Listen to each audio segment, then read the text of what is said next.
Për shkakun kam parë që njerëz që janë drejtues biznesesh ose pronar, që zgjedhin të rinë mbrapa, zgjedhin range, po se rinë range unë nuk di të them, të thashë Po range Vogue i themi ne aty, po versioni autobiografi ose SVO mundësisht, SVO autobiografi që është më i gjatë se edhe range ka normal edhe long wheelbase. Këto njerëz pra që kanë shofer personal zgjedhin këtë lloj makine. Çfarë ofron kjo për të qëndruar ti pas si pronar i një kompanie apo këtë dion? Përveç komoditetit që e ka shumë krahasim me të tjerat, ka hapësirë më shumë, ka opsione më shumë, mund ta marrësh me selile me masazh, i shtrihen sendilet mbrapa. Përveç ekranit tash janë po të gjitha me ekrane, po i ngrihen edhe sendilet si këto first class në avion, i ngrihen pjesa poshtë e komëve, e shtrihesh komplet, se kanë hapësirë.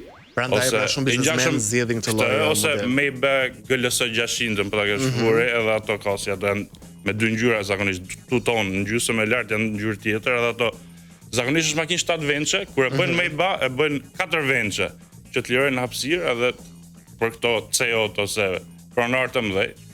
Kanë edhe tizulum akustikisht shumë mirë, s'në gjë nga jashtë fare ti, amortizimin e kanë si me qenë në re, i thonë këto të Rolls-Royce, si me qenë në re, e të Rolls-Royce e ka më të mirë se të gjithën nga këto, po edhe këto janë shumë të izolume, nuk një gjë, që të mos edhe me rrugët që kemi ne, ke izolum mirë, i ke gjitha gjonat aty. Edhe vazhdojmë punë vet me laptopin, me celularin, shampanjën, këto champagne flutes, këto shishet, këto gotat e vogla të hekrit aty. Ajo është niveli fundit për ato, që direkt e private jeti, nuk kalo as te kontrolli si ne të tjerët.